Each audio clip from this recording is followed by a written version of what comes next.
Sit on your bed one day and ask yourself, what remarkably stupid things am I doing on a regular basis to absolutely screw up my life? And if you actually ask that question, but you have to want to know the answer, right? Because that's actually what asking the question means. It doesn't mean just mouthing the words. It means you have to decide that you want to know. You'll figure that's out so fast it'll make your hair curl. There's no better pathway to self-realization and the ennoblement of being than to posit the highest good that you can conceive of and commit yourself to it. And then you might also ask yourself, and this is definitely worth asking, is do you really have anything better to do? And if you don't, well, why would you do anything else? If you orient yourself properly and then pay attention to what you do every day, that works. I actually think that that's in accordance with what we have come to understand about human perception, because what happens is that the world shifts itself around your aim. Because you're a creature that has an aim. You have to have an aim in order to do something. You're an aiming creature. You look at a point and you move towards it. It's built right into you. And so you have an aim. Well, let's say your aim is the highest possible aim. Well, then, so that sets up the world around you. It organizes all of your perceptions. It organizes what you see and you don't see. It organizes your emotions and your motivations. So you organize yourself around that aim. And then what happens is the day manifests itself as a set of challenges and problems. And if you solve them properly, then you stay on the pathway towards that aim. And you can concentrate on the day. And so that way you get to have your cake and eat it too, because you can point into the distance, the far distance, and you can live in the day. And it seems to me that makes every moment of the day supercharged with meaning. That's how, because if everything that you're doing every day is related to the highest possible aim that you can conceptualize, well, that's the very definition of the meaning that would sustain you in your life. Well, and then the issue is, well, back to Noah. Well, all hell's about to break loose and chaos is coming. It's like when that's happening in your life, you might want to be doing something that you regard as truly worthwhile. Because that's what will keep you afloat when everything is flooded. And you don't want to wait until the flood comes to start doing that, because if your ark's half built and you don't know how to captain it, the probability is very high that you'll drown. Ask and it shall be given you. Seek and ye shall find. Knock and it shall be opened unto you. For everyone that asketh receiveth, and he that seeketh findeth, and to him that knocketh it shall be opened. That sounded pretty optimistic again. But again, I think it's a description of the structure of existential reality. And by which I mean, when I'm in my clinical practice and I observe, and this is also the case with my students, is let's say, people's lives aren't what they would like them to be. And so then you ask, why? Well, forget about tragedy and catastrophe, because that's self-evident, and we're not going to discuss that. Although the degree to which you bring about your own tragedy is always indeterminate. But I would never say that every terrible thing that is visited on a person is something they deserved. I think that that's a very dangerous presupposition, especially because everyone gets sick and everyone dies.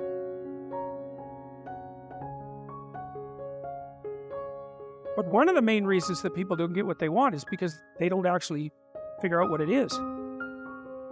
And the probability that you're going to get what would be good for you, let's say, which would even be better than what you want, right? Because you might be wrong about what you want easily.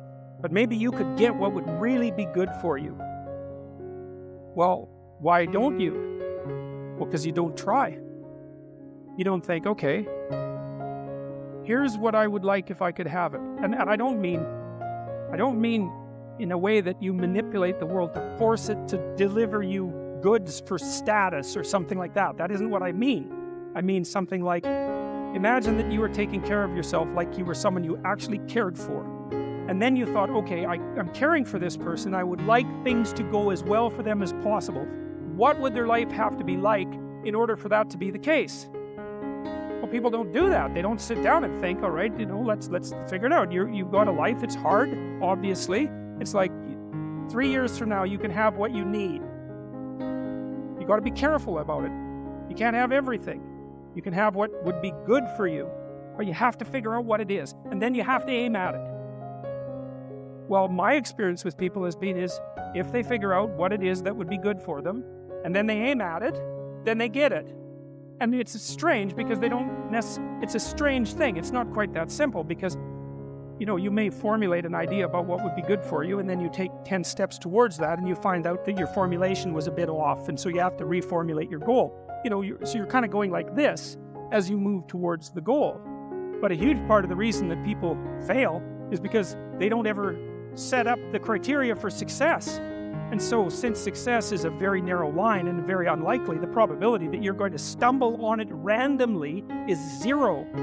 And so there's a proposition here, and the proposition is, if you actually want something, you can have it. Now the question then would be, well, what do you mean by actually want? And the answer is that you reorient your life in every possible way to make the probability that that will occur as certain as possible. And that's a sacrificial idea, right? It's like, you don't get everything. Obviously. But maybe you can have what you need. And maybe all you have to do to get it is ask. But the asking isn't a whim or today's wish. It's like, you have to be deadly serious about it. You have to think, okay, like I'm taking stock of myself. And if I was going to live properly in the world and I was going to set myself up such that being would justify itself in my estimation, and I don't mean as a harsh judge, exactly what is it that I would aim at? And so the issue is not so much the blindness of others, even though there's as much blindness among others as there is for you.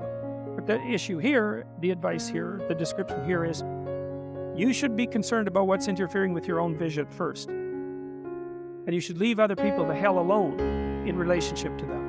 And so if your mode of being in the world is, if you would just act better, things would improve for me, or if you identify the evil and the catastrophe as something that's outside, that someone else needs to fix, or that someone else is responsible for, then you're not going to fix that. And you're going to remain blind to the things that you're doing and not doing that make things not go well. And so it's just better to think, all right, I'm probably blind in many, many ways. And maybe there are some ways that I could rectify that, because it's highly probable that you're blind in all sorts of ways. I mean, in fact, it's virtually certain. And so it's just more useful to think, how is it that I'm wrong in this situation? I'll tell you something that I learned to do when I was arguing with my wife, which happened quite frequently. Because when you actually communicate with people, you find out that there's many things that you don't agree on. And that's because you're actually different creatures. And so if you're actually going to have a truthful conversation, then you're going to find out that you don't see things the same way. And then you can either pretend that that's not the case and gloss over it and then end up in a 30-year silent war, or you can have the damn fight when you need to have it and see if you can straighten it out. So now and then we'd get in a situation where we were at loggerheads, we couldn't move, and it would spiral up into hate speech, let's say. Everyone laughs because they know they manifest plenty of hate speech towards those they love.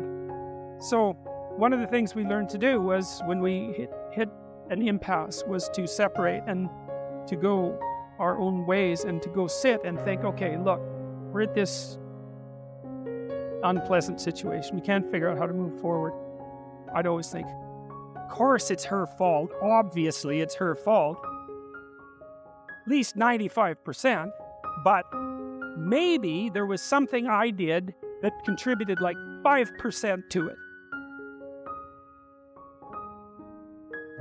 If you do what it is that you're called upon to do, which is to lift your eyes up above the mundane, daily, selfish, impulsive issues that might beset you, and attempt to enter into a contractual relationship with that which you might hold in the highest regard, whatever that might be, to aim high and to make that important above all else in your life, that fortifies you against the vicissitudes of existence like nothing else can. And I truly believe that that's the most practical advice that you could possibly receive.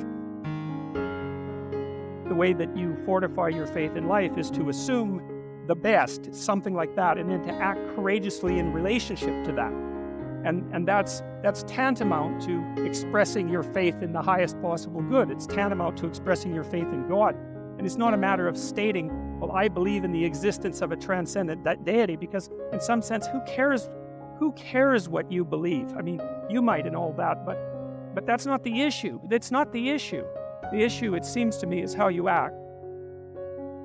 The issue is not what you believe as if it's a set of facts, but how you conduct yourself in the world. The purpose of thinking is to let your thoughts die instead of you. It's a brilliant notion, and so the idea is something like, you can conjure up a representation of yourself. You can conjure up a variety of potential representations of yourself in the future. You could lay out how those future representations of yourself are likely to prevail or fail. You can cull the potential yous in the future that will fail, and then you can embody the ones that will succeed. You do that well simultaneously, conjuring up a representation of your current state and determining for yourself, because of your undue suffering, which elements of your pathetic being need to be given up so that you can move forward into that future. And the goal, what is it that you're aiming at with that work and that sacrifice? That's the ultimate question. What is it that you're trying to do? Well, you're trying to improve the future. We believe that the future can be improved. We believe that it can be improved as a consequence of our sacrificial work. And so, once again, what are the limitations? What are the limits to that? What are the necessary limits to that? I would say we don't know. We conjured up this remarkable idea. The future exists. We can see it even though it's only potential. We can adjust our behavior in the present in order to maximize our probability of success in the future. How best to do that? Well, the idea is something like, don't hesitate to offer the ultimate sacrifice if you want the future to turn out ultimately well. What is it that you could contract for, let's say, if you were willing to give up everything about you that's weak and unworthy? The proper sacrificial attitude produces a psychological state and then a social state that's a manifestation of that attitude that decreases the probability that the world will careen into hell and increases the probability that people will live high-quality, meaningful, private lives in a society that's balanced and capable of supporting that. And none of that seems to me to be questionable, really. I also don't think it's anything that people don't actually know.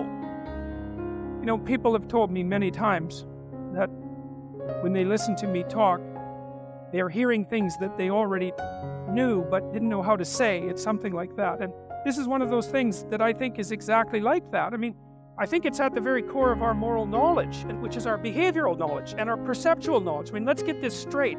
Moral knowledge is no trivial matter. It's knowledge about how it is that you orient yourself in the world. There's no more profoundly necessary form of knowledge. Well, it's predicated on something that's exactly like this. We know that we have to make sacrifices. We know that we have to aim at what's good. So then why isn't that we don't aim at what's best and make the sacrifices that are necessary in order to bring that into play? I think it seems to me that in some sense that's self-evident. The question is why we don't do it, but there's answers to that too. Life is hard, and it hurts people. It's rife with limitation, and some of it's arbitrary, and some of it's unjust, and some of it's worse, some of it's malevolent, which is even worse. It's not surprising that that combination of vicissitude can turn people against being. But I think even when that happens, and even when people have the kind of history that if they revealed to you, you would say, well, it's no wonder you turned out that way. The people who turn out that way still know that it's wrong. They still know that however deep their own suffering, however arbitrary their own suffering, however much that's caused by the malevolence of others, as well as the tragedy of existence, that does not in any way justify their turning away from the good. And I believe everyone knows that. I believe that They know it implicitly, even if they don't allow themselves to know it explicitly. And I believe that if they violate that idea, then they violate themselves, and that they end up in Cain's position, which is the position of the man who's been given a punishment that is too great to bear. Now we're capable of making sacrifices in abstraction, right? To conceptualize a future that we want, to let go of the things that are stopping us from moving forward, and to free ourselves from the chains of our original preconceptions. Pursue pleasure. Follow your impulses. Live for the moment. Do what's expedient. A mountain is something you have to climb, and you have to climb to the pinnacle of a mountain, and the mountain is up, right? And the mountain stretches up to heaven, and it's a long journey to specify the right place on the highest pinnacle. And that's symbolic because, of course, it's a pinnacle that you're always trying to reach, just like you're always trying to aim. You're always trying to climb upward. At least that's the theory. Depends to some degree, of course, on your definition of upward. You're supposed to, again, to act out the highest good of which you're capable. Now, that'll transform your life to some degree into an archetypal adventure. There's no way around that, because as you attempt to climb a higher mountain, let's say, or to aim at a higher target or something like that, then the things around you will become increasingly dramatic and of import. That happens by necessity, obviously, because if you're aiming at something difficult and profound and you're really working at it, then your life is going to become perhaps increasingly difficult and profound. But that might be okay. That might be exactly what you need as an antidote to the implicit limitations that face you as a human being. The good father is precisely someone who is willing to sacrifice his child to the ultimate good. You have a moral obligation as a parent to encourage your child to go out into the world, right? And to be whoever they can be, to be the best they can possibly be. And in doing that, you're encouraging them to pursue the good. You're sacrificing them to the good. You're not keeping them for yourself selfishly. You're telling them that they can go out and live their life and live it properly. You don't want for your son what it is that you want for him. You want for your son what would be best for him and for the world. And you let go in precise proportion to your desire to have that happen. When you have an infant, you do everything for the infant because the infant can do nothing for him or herself. But as the infant matures and is increasingly capable of doing things for him or herself, then you pull back, right? You pull back, and every time the child develops the ability to do something, you allow them or encourage them to do it, and you don't interfere. So if your child is struggling getting dressed, well, obviously there's some times that you help them, but mostly you let them learn so that they can know how to do it in the future. That's better for you, and it's certainly better for them. There's a rule if you're working with the elderly in an old age home, and the rule is something like, don't do anything for any of the guests, let's say, that they can do for themselves, because you compromise their independence. And so as a mother, you pull back and you let your child hit him or herself against the world, and you fail to protect them. But by failing to protect them, you encourage and ennoble them to the point where you're no longer necessary. Now, they may still want to see you, and it would be wonderful if that was the case, but the point is that you're supposed to remove yourself from the equation by encouraging your child to be the best possible person that person can be. And you sacrifice your desires, all of your desires, to that, your personal desires, even your desires for your child in relationship to you. Because you want them to move forward into the world as a light, right? As a light on a hill. That's what you want, if you have any sense. And so you don't get to keep your children at home because you need them. How do we come to know ourselves in terms of our personalities and, more importantly, potential? One of the first ways to come to know yourself is to understand that you don't. You can learn to kind of watch yourself like you're watching a stranger. So you have to understand that you don't know who you are. And that's not easy to understand because you think you know. But then, you remember you can't control yourself very well. You're not very disciplined. You're full of flaws. Maybe you don't know yourself as well as you think.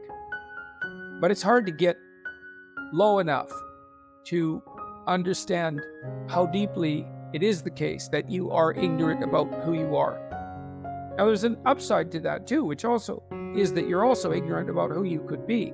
And so the discovery of that, is some reward for the horror of determining who you actually are. Then you watch yourself. You watch yourself like you're watching a stranger. You watch what you say and you listen. You think, well, what sort of person would say that? And how am I reacting emotionally when I'm communicating in that manner? Is that making me feel stronger or weaker? Is it filling me with shame? Is it helping my confidence? Am I laying out a lie? Am I deceiving myself and other people? Am I adopting this personality at parties that is designed to impress and to amuse, and it comes across as nothing but self-centered narcissism? What are my dark fantasies? What are my aggressive fantasies? What is it that I'm willing to do? What am I interested in so that I'll spontaneously pursue it? What do I procrastinate about and why? What am I unwilling to do? What do I think is good? What do I congratulate myself for accomplishing? And what do I berate myself for failing to confront and to implement? Those are all incredibly complicated questions, and you don't know the answers to them. So that's the start.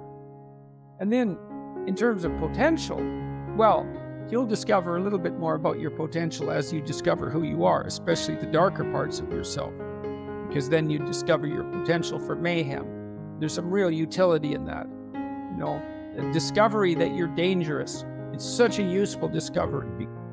It's actually something that strengthens you, because the first thing that a realization like that can in fact produce is the ambition to incorporate that danger into a higher order personality. And that can make you implacable. That can make you someone who can say no when you need to say no. That can make you someone who won't avoid necessary conflict. And so that's unbelievably useful. And so that's one of the potentials that you might discover. The other thing you do to discover your potential is you challenge yourself. It's like, take a bit of a look at yourself and think about what's not so good that you could improve, that you should improve by your own standards, and that you would improve, and set yourself a little goal. Maybe you're not studying at all and you're at university, or maybe you're at work and you've got this stack of paper there, and you haven't looked at that damn stack for like a month, and you know that you should be, and you're bothering yourself at night because you're avoiding that. It's like, maybe I've avoided that stack of paper completely for 1 month. I'm quite a coward when it comes to whatever snakes might be hidden in that stack of paper. How about tomorrow I just put that stack of paper in front of me on my desk, and I glance through it for 15 seconds. See if I can do that. It's like, well, you set yourself a goal of improvement. It's a humble goal. There's things you could do to improve, and you know what they are. And there's small steps that you could take, that you might take, that would put you in that direction. And then the question is, are you big enough to take those small steps? Are you capable of grappling with the fact that you're fundamentally flawed to the point where you have to break things down into almost childlike steps in order to manage them? And the answer to that is, yeah, you are. Most people have things they avoid, and they're afraid of. So I would say to some degree, it's the lot of everyone. People vary in the degree to which they've conquered that. And you do meet people from time to time who are extraordinarily disciplined. But most of the time, they've got disciplined in exactly this manner. It's through slow, incremental improvement. And then you challenge yourself. It's like, well, could I do this? That would be better. And you find out. And then you think, well, is there something slightly larger and more challenging that I can do that would be better? And you try it and you find out. And as you try it and you find out, generally you get better at it, and you can take on larger and larger challenges. You take responsibility for yourself. That's part of standing up straight with your shoulders back. It's like, take on the world, man, but only at the level that you can manage. When you're ignorant and biased and deeply flawed and immature, it's where everyone starts. You don't want to bite off more than you can chew, but it doesn't mean that you can't wrestle with part of reality. Some part that's small enough so that you have a good shot at victory. And then you attain victory over some small part of the chaos. And then you're the person who's victorious over chaos.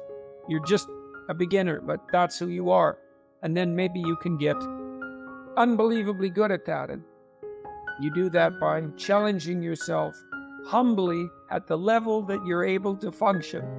It's easier to understand if you think about a child that you're trying to rear properly, and you want to make that child, help that child reveal their highest potential, whatever that is, whatever that means. And what you do is you don't set them a series of impossible tasks in the hope of undermining their self-confidence. You form a relationship with them that is predicated on your interest in their highest mode of being, and then you offer them challenges that are precisely optimized to their ability, right? So they can do them, but they have to stretch. The two elements of their ability would be what they can do and how much they're capable of transforming what they can do.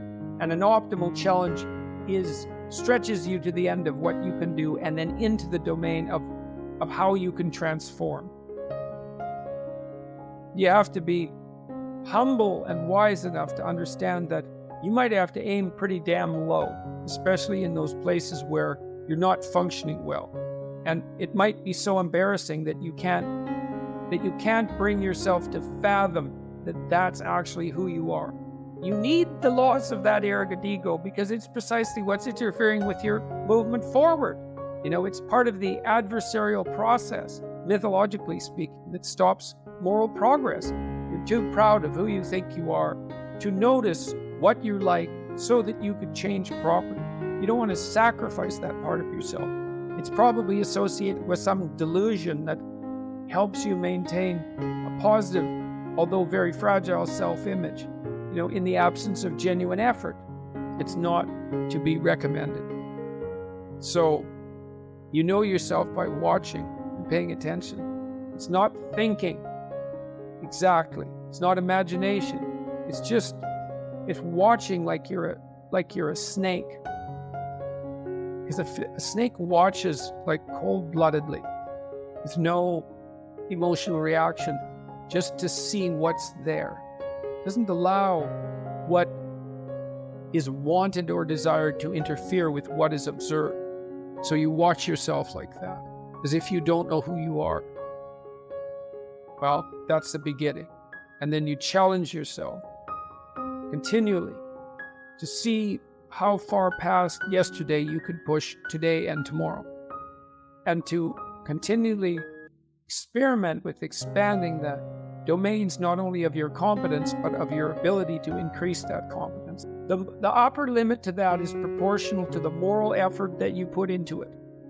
The more that's guided by the highest of all possible visions, right? The alliance with the highest of all possible conceivable good. The more it's accompanied by truth in speech and action, the more you will develop your potential. And I believe that potential to be as unlimited in the upward direction, more unlimited in the upward direction than it is unlimited in the direction that brings people to the political and social hells that so often characterize the world that we inhabit. And so you also, I suppose, have to be willing to undertake that as an adventure, because it's a hell of a thing to bear that kind of responsibility. It takes a person out of the ordinary. It takes them out of themselves. But there's deep meaning to be had in it, and there isn't anything better that you can do. There's this old idea that you go into the abyss. It's an idea that you can gaze into the abyss. You gaze long, and what you find in the abyss is a monster. That's the dragon at the bottom of the abyss, let's say. That's Satan himself, for that matter. But if you go into that as deeply as you can, what you find is you find your fragmented father in a comatose condition, in a desiccated and separated condition. And then you revivify that. Well, what does that mean? It means something.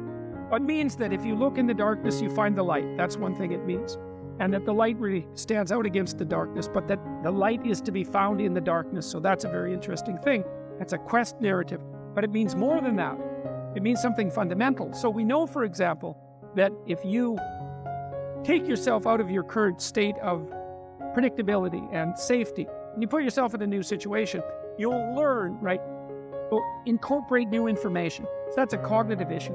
But that isn't all that happens. What happens is that new genes turn on within you and code for the production of new proteins. That happens neurologically. New parts of you turn on. And so the idea is that if you can move yourself out into the world and push yourself out against a maximum array of challenges, more and more of you turns on. And then the question would be, well, what would you be if all of you that could be turned on was turned on? And the answer would be, you would be the resurrection of the ancestral father. That's what you would be. And so that's why Christ says, I am the way and the truth and the life, and no one comes to the Father except through me. What that means is that if you take on the unbearable burden of being voluntarily, then that transforms you into the ancestral father. And that's true. And so that's unbelievably optimistic. It's so interesting because it's dark beyond belief.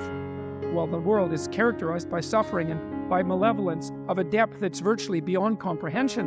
But if you choose to comprehend that, what you discover in that is the light that destroys the darkness. And that's really something to discover.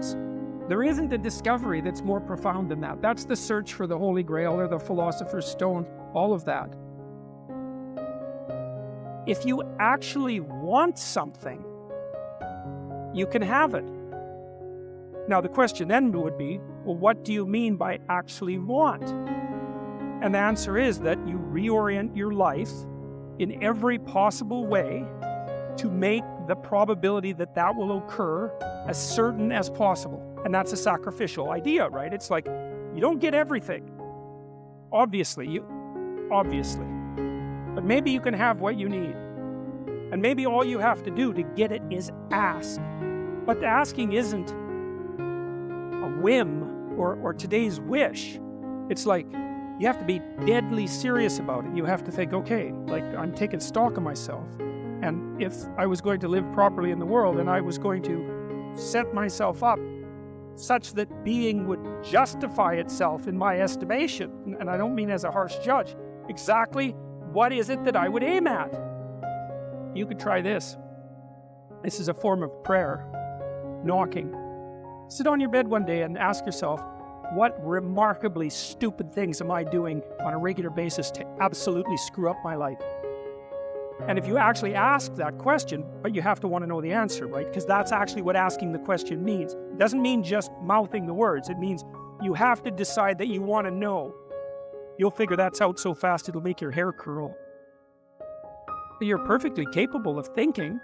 God only knows how. You're perfectly capable of immense feats of imagination and dream and fantasies. God only knows how you do all of that. What would happen if you consulted yourself about the best possible outcome for you? You might get an answer. In order for us to set things right, we have to understand that we have to take on that burden of ultimate responsibility, not only as if it's ours, which it is, but as if there isn't anything better that we could do. And you have an ethical obligation to lift the heaviest load you can possibly conceive of. And that's the primary call to adventure in life. You need a meaning in your life to forestall the suffering and to make you strong enough to resist malevolence. Where's the meaning to be found? Rights, impulsive pleasure, and happiness? No. Responsibility? Oh, who would have guessed that? It's not part of the narrative. What makes life worth living is to pick up, take its catastrophe and embrace it and carry it, and to realize through that process who you are. When I talk to audiences about the relationship between responsibility and meaning, they inevitably go dead silent. There's not a rustle, there's not a cough. It's like, is that the secret? Is that the secret? It's the voluntary adoption of responsibility? It's like, well, that's the central message of the West. It's like pick up your cross and bear it, and everyone's been told that, but they don't know what it means because it has not been articulated enough so that it becomes something that's practical. It's like, yes, look at the terrible responsibilities you have right in front of you. Your family is hurting. You're in trouble. There's problems in the world. It's like all of that's right there. And all you have to do is take responsibility for it. And then you've got what you need. It's something so magnificent that happiness pales in comparison. And so it's thin gruel happiness. And young people know that. They're pursuing hedonistic pleasure. And no wonder. But there's nothing in it that's sustaining. And all it does is make you cynical. It's like, is that all there is? Another one-night stand? Another binge party? And it's not like I have anything in principle, against some of that exuberant, youthful hedonism. Look, the universities have turned into places of parties. Why? Well, because that's what the students find best to do there. Well, that's not good. What you want to offer them is a reason to not party. It's like, no, you got to understand. You come to this class hungover. You're not going to be able to get it. You're not going to be able to write properly. You're going to pay a price for that hedonism. It's like, and the price will be too high for you to bear. It's like, oh, well, enough hedonism for me then. Like, I've got something important to do. That's the way out of that. Before you can be a painter who can paint what's beyond mere memory, you have to inculcate that disciplined skill, and a lot of that is painful repetition and hard grinding work. It's the sacrifice of the present for the future. But once you manage that, then things open up. That's why we have disciplines, right? I mean, the words aren't there by accident. You have to narrow yourself first, and then you can broaden outward. And so that's part of the process of maturation. That's part of the sacrifice of childhood. Say, in childhood, you're nothing but potential, but it's not realized and you don't know how to realize it. And so then the question is, well, how do you get to a point where you realize the potential? And the answer is, you sacrifice almost all of it to a single direction. And so that's the thing about growing up, is that when you're a teenager and a young adult, you have to sacrifice everything you could have been as a child to be the one thing that you're aiming at. But then that opens up. Everyone in their right mind knows that there's a million ways of doing things wrong, and one way, if you're lucky, to do things right. And so the notion that it's a very, very narrow pathway that you tread upon if you're doing things right, that's wisdom. That's the line between chaos and order that you're supposed to be on constantly, right? It's a very, very thin line, because if you're a little bit too far in one direction, then it's too much chaos. And if you're a little too far in the other direction, then it's too much order. And both of those aren't good. The balance has to be exactly right. And you can feel that. And I truly believe you can feel that. And I think it's your deepest instinct. It's your deepest instinct. And I mean that biologically. I don't mean that metaphorically. I think that your psyche is arranged to exist in a cosmos that's composed of chaos and order. I think that's why you have the hemispheric structure that you have. And then when you feel as if you're meaningfully engaged in the world, when the terror of your mortality strips away and you're engaged and it's timeless, that's the deepest instinct you have telling you that you're in the right place at the right time. And then what you do is practice being there. And that's that narrow spot that's so difficult to find. You wander around it. Maybe if you're lucky, you can watch. This is an experiment. Watch yourself for 2 weeks.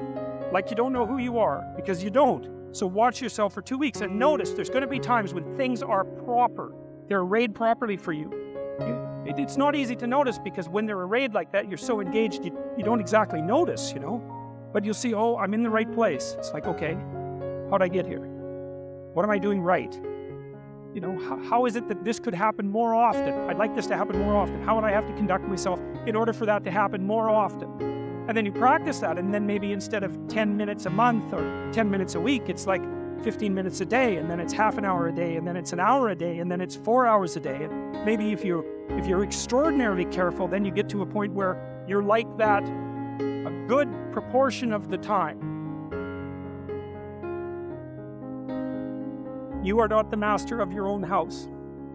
There are spirits that dwell within you, meaning you have a will and you can exercise a certain amount of conscious control over your being, but there are all sorts of things that occur within you that seem to be beyond your capacity to control. Your dreams, for example, that's a really good example, or your impulses, for example. You might think of those as so foreign from you that you don't even want them to be part of you. But more subtly even, how about what you're interested in, what compels you? Like, where does that come from? Exactly. Because you can't conjure it up of your own accord, So if you're a student and you're taking a difficult course, you might say to yourself, well, I need to sit down and study for 3 hours.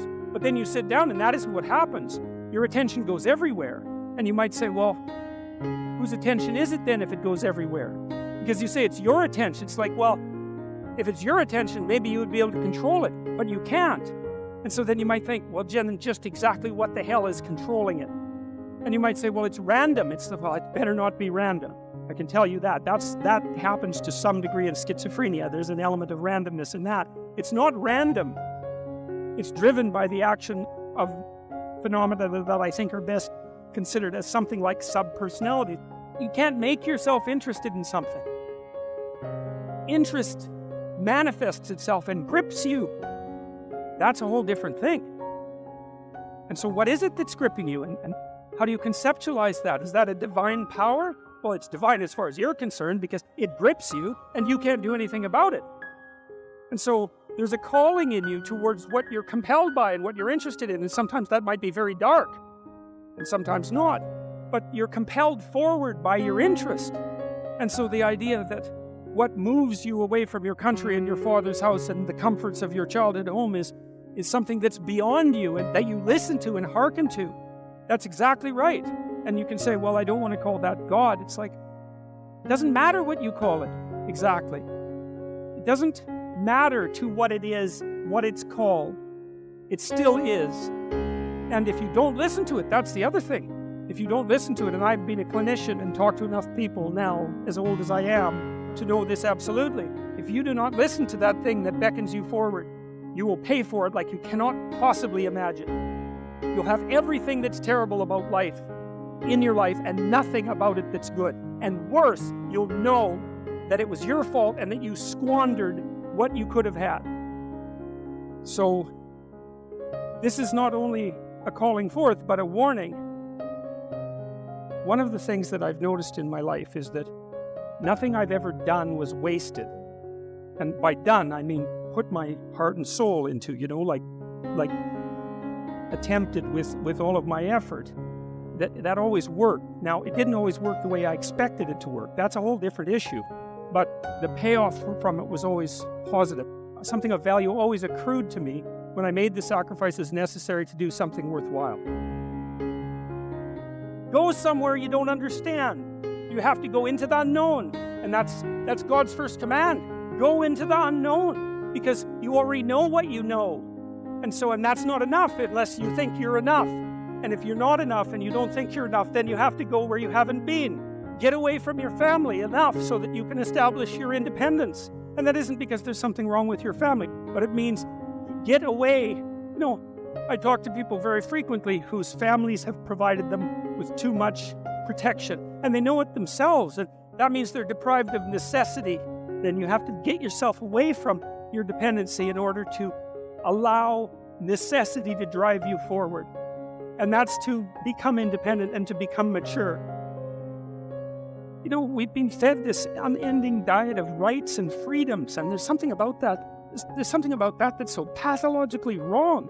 And people are starving for the antidote, and the antidote is truth and responsibility, right? And it isn't because that's what you should do in some I know better or someone knows better for you what you should do sense. It's that's the secret to a meaningful life, and without a meaningful life, then all you have is suffering and nihilism and despair and all of that and self-contempt, and that's not good. And it's necessary for men to stand up and take responsibility. If you were able to reveal the best of yourself to you in the world, that you would be an overwhelming force for good, and that whatever errors might be made along the way would wash out in the works. If you forthrightly pursue that which God directs you to pursue, let's say, that all things are possible. And so we don't know the limits of human endeavor. We truly don't. And it's premature to put a cap on what it is that we are, what it is that we're capable of.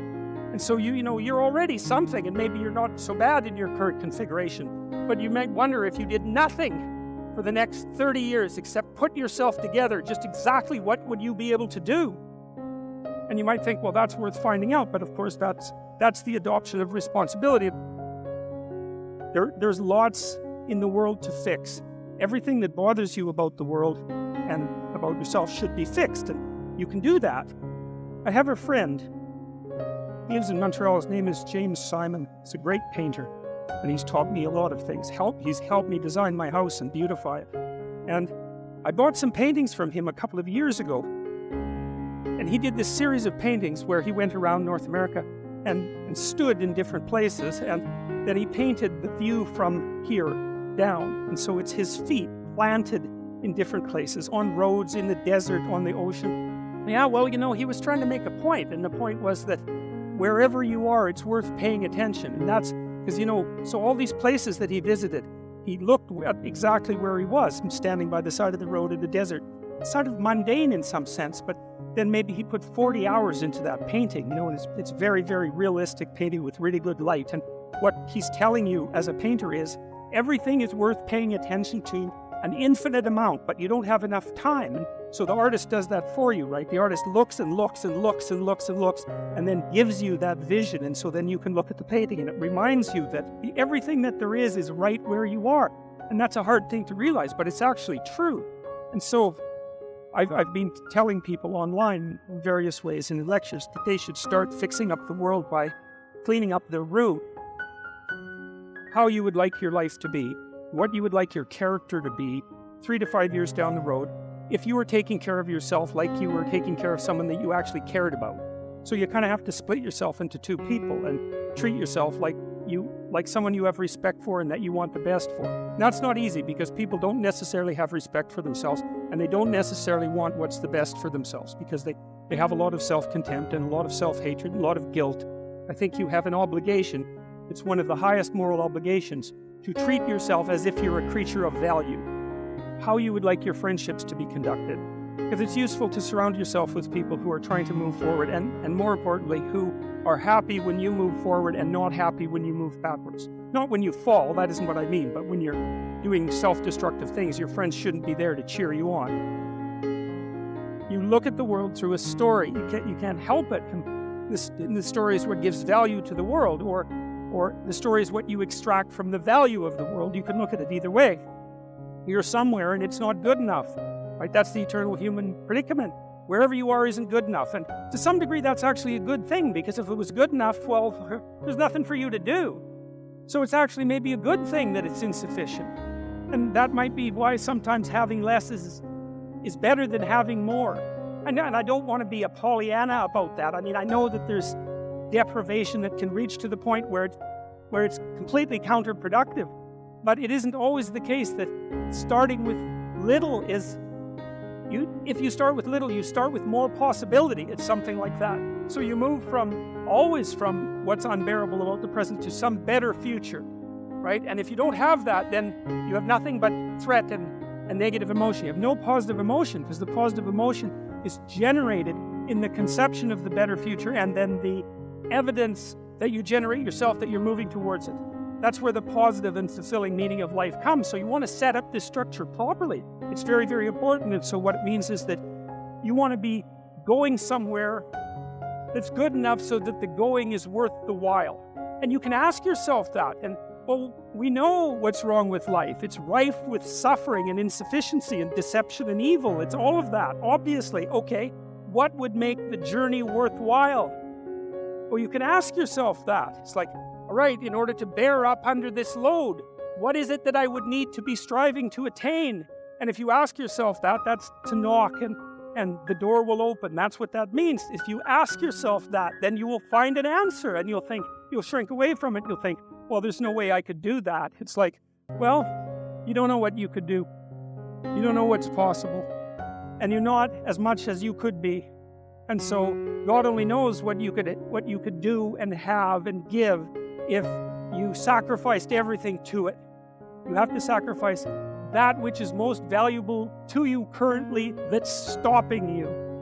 And God only knows what that is. It's certainly the worst of you. It's certainly that. And God only knows to what degree you're in love with the worst of you. Resentment is a key human motivation, and I would say it's a great teacher. To listen to your resentment is one of the best things you can possibly do.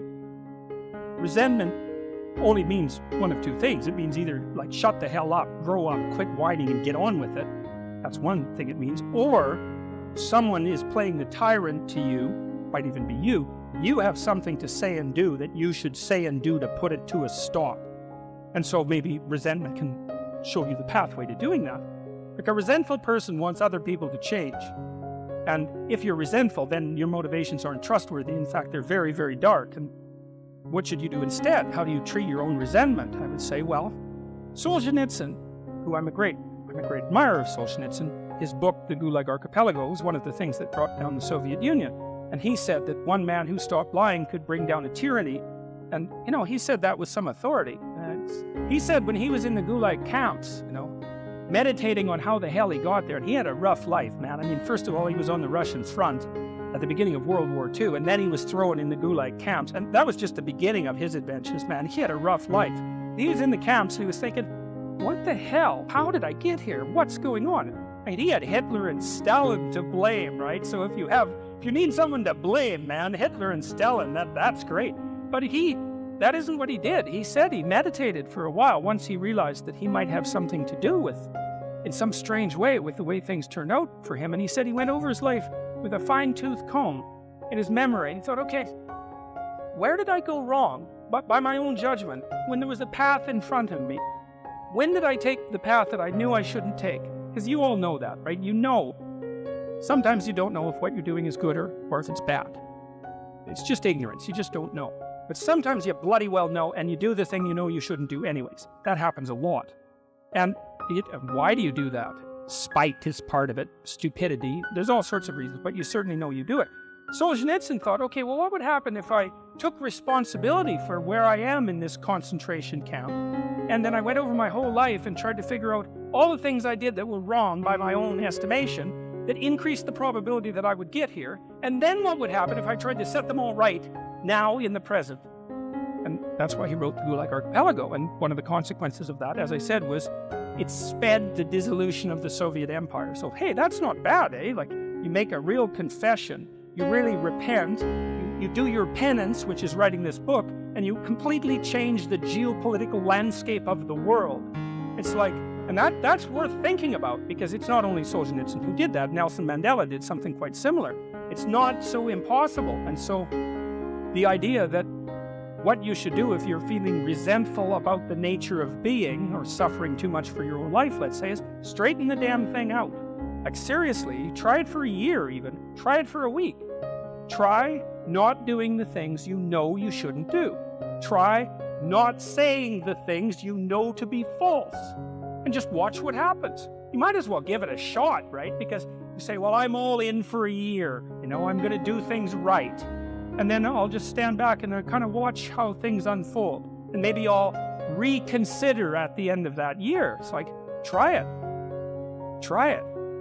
I mean, I would say I've had thousands of letters now from people who are saying, hey, I tried that, and hey, worked.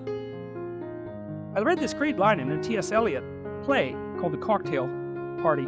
And in it, this woman comes up to a psychiatrist and she says, I'm having a really rough time of it. I'm suffering badly. My life is not going well. And then she says, I hope that there's something wrong with me. And the psychiatrist says, what the hell do you mean by that? And she says, well, here's how I look at it. There's either something wrong with the world, and I'm just in it, and that's how it is. And then, what am I going to do about that? Because it's the whole world. Or maybe I could be fortunate and there's something wrong with me that's causing all this unnecessary suffering. And if I could just set it right. I could learn and I could set it right.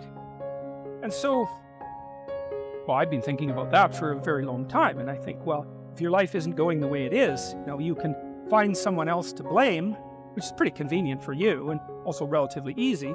Or you could think, okay, I don't like life. I don't like the way my life is unfolding. maybe I don't like life in general because it's tragic and tainted with evil. How do I know if my judgment is accurate? And the question is, well, have I really done everything I possibly could to set my life straight? Because maybe I shouldn't be judging its quality or the quality of life itself or being itself for that matter, if I haven't done everything I possibly could to set my life straight. Well, so there's a task. The humility element is, it took me a long time to understand why there's religious injunctions supporting humility, to even understand what the word really meant in that sort of technical sense. And it means something like this. It means what you don't know is more important than what you know. Then what you don't know can start to be your friend, you see. People are very defensive about what they know. But the thing is, you don't know enough. And you can tell you don't know enough because your life is not what it could be, and neither is the life of the people around you. You just don't know enough.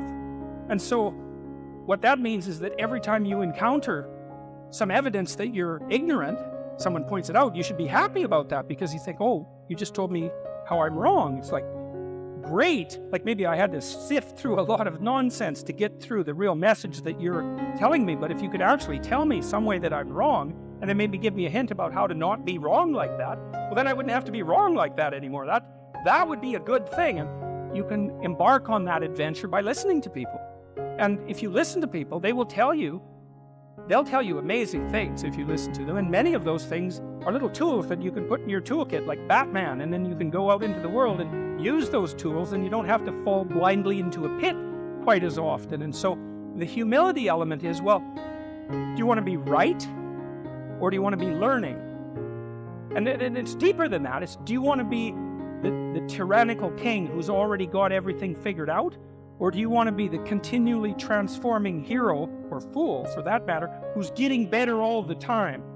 And that's actually a choice, you know. It's a deep choice. And it's better to be the self-transforming fool who's humble enough to make friends with what he or she doesn't know and to listen when people talk. And listening is a transformative exercise. Like if you listen to the people in your life, for example, if you actually listen to them, they'll tell you what's wrong with them and how to fix it and what they want. They can't even help it if you start listening, because people are so shocked if you actually listen to them that they tell you all sorts of things that they might not have even intended to, things they don't even know. And then you can work with that. And the other thing that's so interesting, you know, now and then you have a meaningful conversation, right? You have a good conversation with somebody, you walk away and you think, geez, you know, we really connected, and I know more than I did when I came away from that conversation. And during the conversation, you're really engrossed in it. And that feeling of being engrossed is a feeling of meaning. And the feeling of meaning is engendered because you're having a transformative conversation. So your brain produces that feeling of meaning for you. It says, oh yeah, this is exactly where you should be right here and now. It's the right place and time for you. And that's a great place to occupy. And so a good conversation where people are listening has exactly that nature. And the reason it has that nature is because it is in fact transformative. It's one of the truisms of clinical psychology. Like, if you're a clinical psychologist, a huge part of what you do is just listen to people. It's like, you know, they come in, they're unhappy, and they'd rather not be, something like that. You say, well, why do you think you might be unhappy? And they don't know. They have some ideas, and they may have to ramble around for like a year before they figure out why they're unhappy. They get rid of a bunch of reasons why they thought they were unhappy that are untrue, and then you kind of get to the heart of the problem. Then you might ask them, well, if you could have what you wanted so that your life would be okay, what would that look like? And they have to ramble around a bunch about that because they don't really know. But the listening will straighten them out because people think by talking. And in order to think, you have to have someone to listen, because it's very hard to think. Hardly anyone can think. And even the people who can think can only think about a limited number of things. But almost everybody can talk. And you can listen to yourself talk, and if someone listens to you, then you also have a foil for your thoughts, right? Because you can watch the person when you're talking and see if you're boring or see if you're amusing or if you're engrossing, all of those things. So like if you're arguing with your wife, let's say, or your husband, big party is going to want to win. That's stupid because you don't want that. You want to defeat your wife in an argument.